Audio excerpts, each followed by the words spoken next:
이제 사도 바울이 3차 전도 여행을 마치고 예루살렘으로 돌아왔습니다. 바울은 예루살렘 교회 지도자 앞에서 그리고 자세하게 낱낱이 보고를 하였습니다.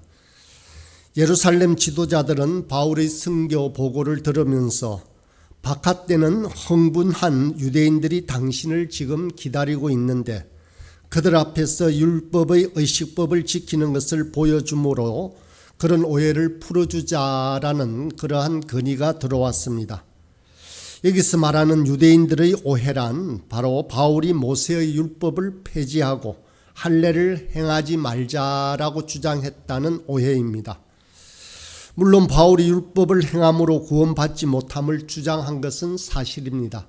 그렇다고 해서 바울이 율법을 폐하자고는 말을 하지 않았습니다. 그래서 지도자들의 그 제안을 바울은 기쁘게 받아들여서 우리가 읽은 본문 앞절에 보면 바울은 나실인 서원을 한 네 사람의 모든 제사 비용을 자비로 부담하고 그들과 함께 머리를 깎고 결례를 행하게 되었습니다. 바울을 포함한 5사람이 드리는 특별 예배 기간이 7일간이었는데 처음 6일간은 방해를 받지 않았습니다. 그러나 마지막 7일이 되는 날 소아시아 지방에서 무교절을 지키러 온 유대인들이 그들에게 발각되어 성이 소동이 일어나고 폭동을 일으켜 바울을 잡아 결박하게 되었습니다. 27절입니다. 그 이래가 그의 참에 아시아로부터 온 유대인들이 성전에서 바울을 보고 모든 무리를 충동하여 그를 붙들고, 여기에서 말하는 그 이래가 그의 참회라는 뜻은 나실인의 서원 예식이 7일간 계속되는데 그 마지막 예식이 거의 끝나가던 시점을 말합니다.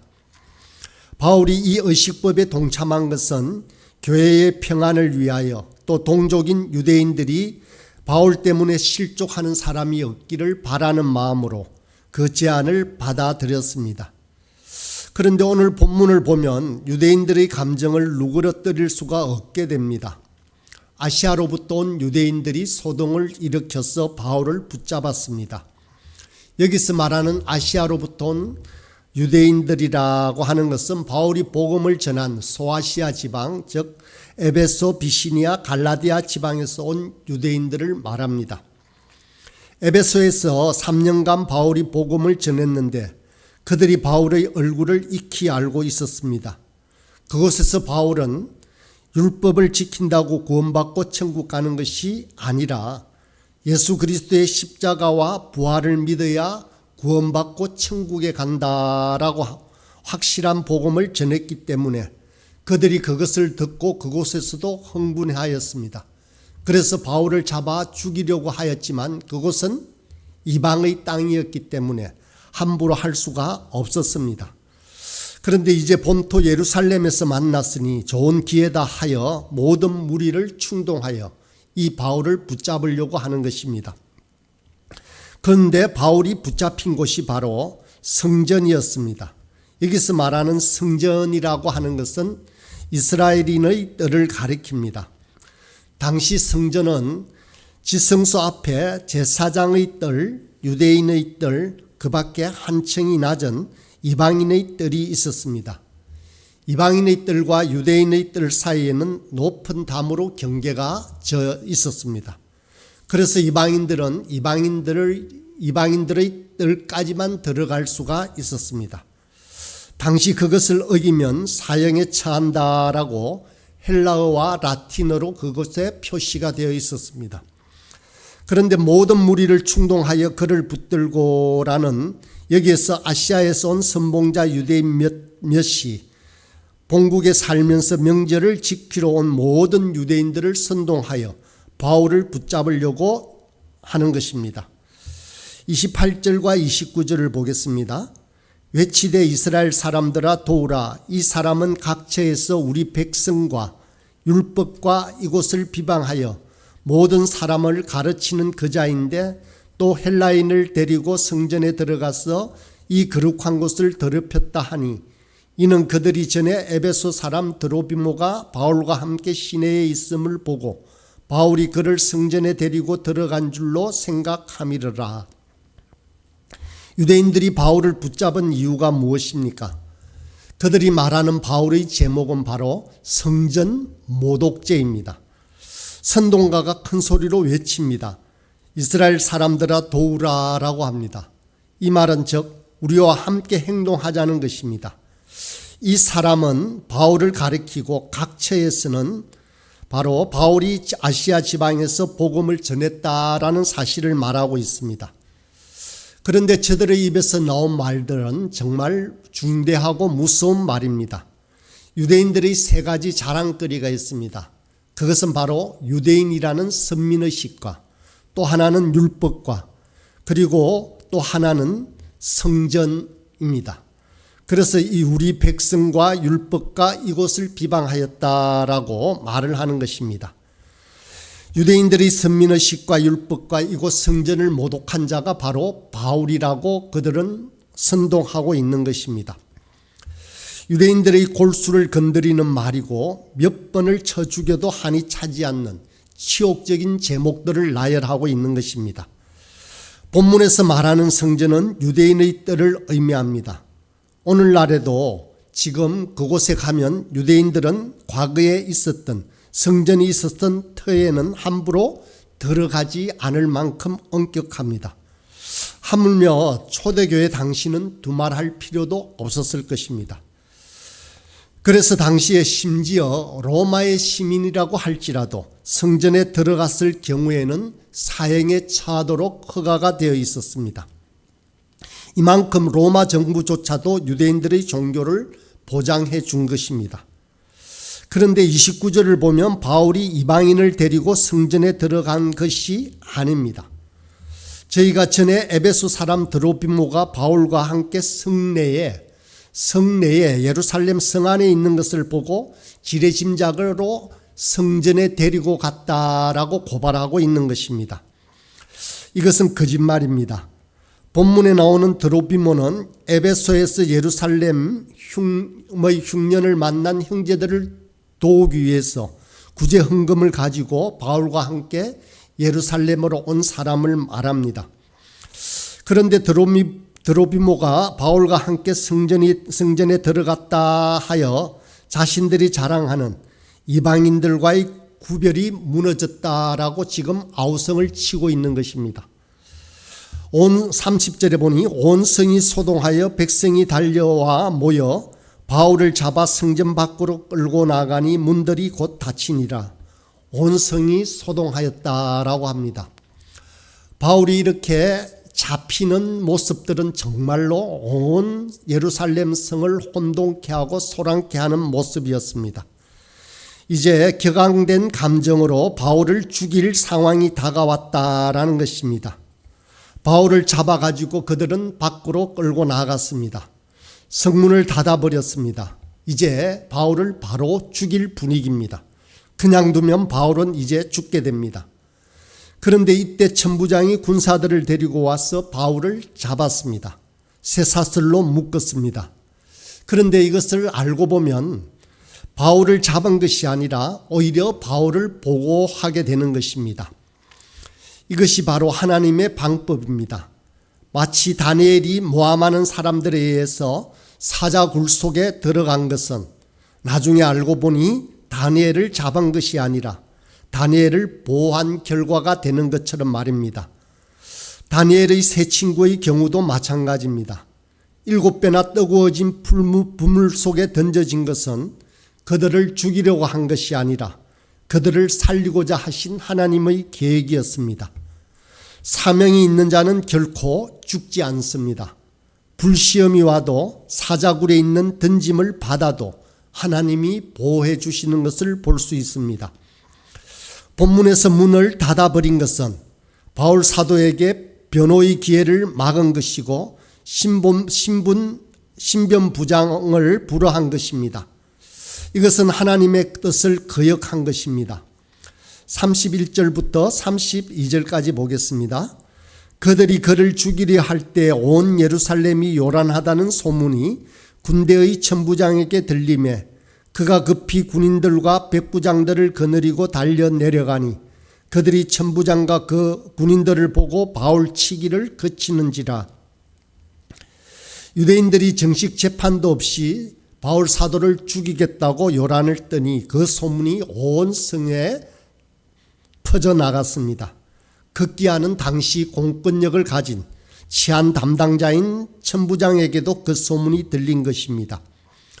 그때는 오순절 기간이었기 때문에 폭동이나 소요를 대비하기 위해서 유대인들의 움직임을 주시하고 있었던 때입니다.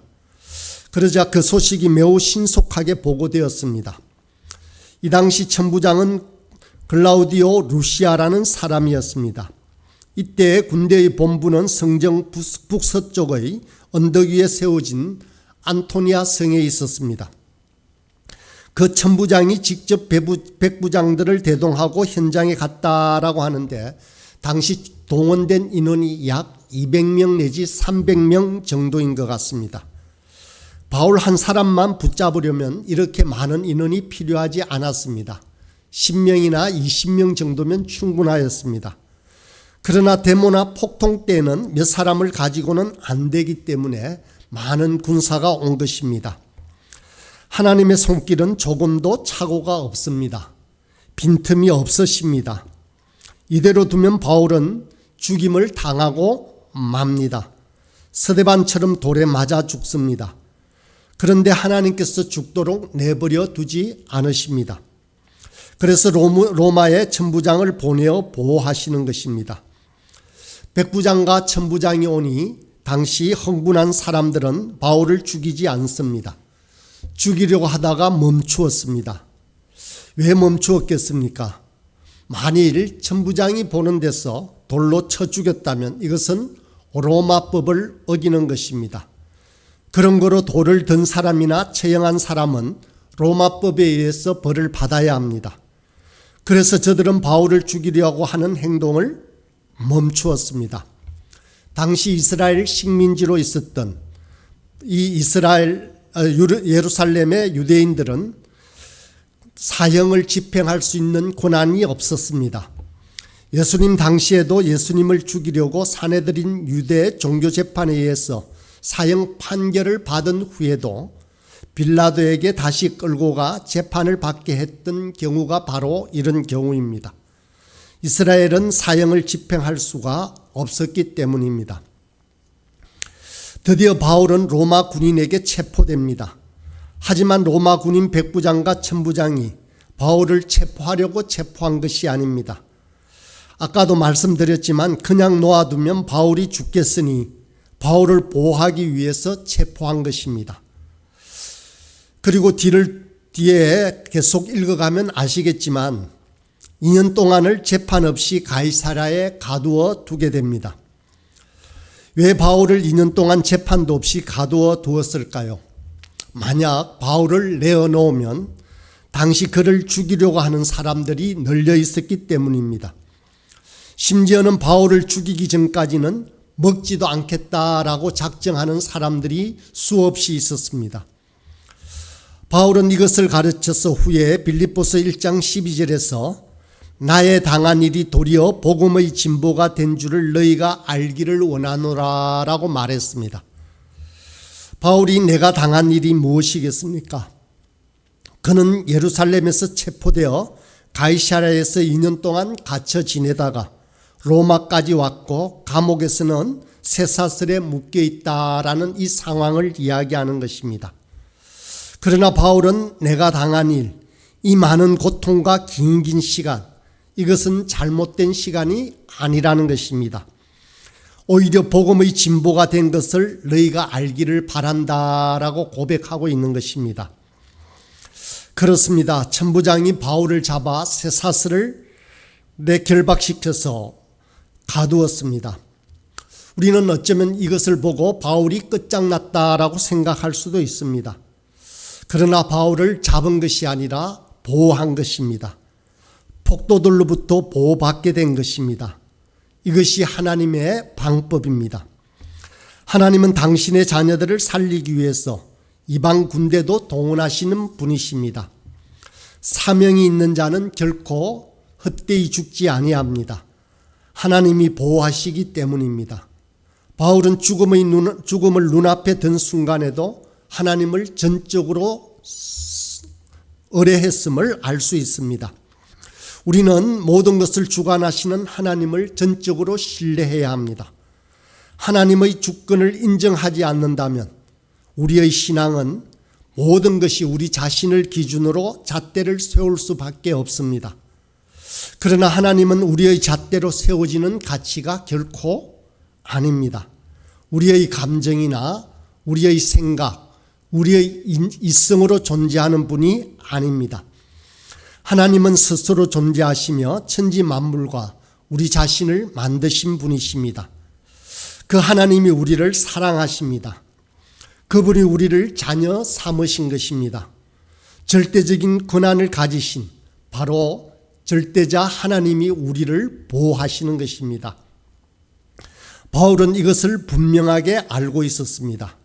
그래서 바울은 자신의 결방이나 죽음조차도 결코 두려워하지 않았습니다. 자신에게 닥친 이 시련이 그저 우연히 주어지는 일이 아니라 하나님의 뜻을 나타내는 것이 분명하다는 믿음을 바울은 가지고 있었습니다. 우리의 삶도 이래야 합니다. 하나님이 인도하신다는 사실을 분명하게 믿고 그렇게 나아가야 하는 것입니다. 우리에게 닥친 시련이 있다라고 할지라도 하나님의 돌보심과 은혜의 손길이 있음을 분명하게 기억해야 합니다. 나는 왜? 라고 원망할 것이 아니라 이 시련을 통해서 하나님이 분명히 우리를 통해서 하고자 하시는 일이 있음을 믿어야 하는 것입니다. 그래야 우리가 변합니다. 그래야 하나님의 뜻을 분명히 알게 됩니다. 그래야 우리가 그리스도를 닮아가게 되는 것입니다. 그래서 기쁠 때나 슬플 때나 아플 때나 우리는 그것을 통해서 변해가게 되는 것입니다. 하나님이 주시는 교훈을 놓쳐버리면 우리는 변화도 없고 성장할 수도 없게 됩니다. 하나님은 저와 여러분을 더 많이 사랑하셔서 시련을 통해서 소명을 주십니다. 하나님은 우리를 향해 주님 안에서 너무도 아름다운 일을 계획하고 계시는 것입니다. 하나님은 저와 여러분을 통해서 하나님의 일을 하고 계시는 것입니다. 이처럼 언제나 하나님의 방법을 전적으로 신뢰하였던 바울과 같은 믿음을 가지고 저와 여러분도 또한 그렇게 오늘 하루도 한순간순간 또 한 걸음 한 걸음 내디디며 살아가길 간절히 소원합니다.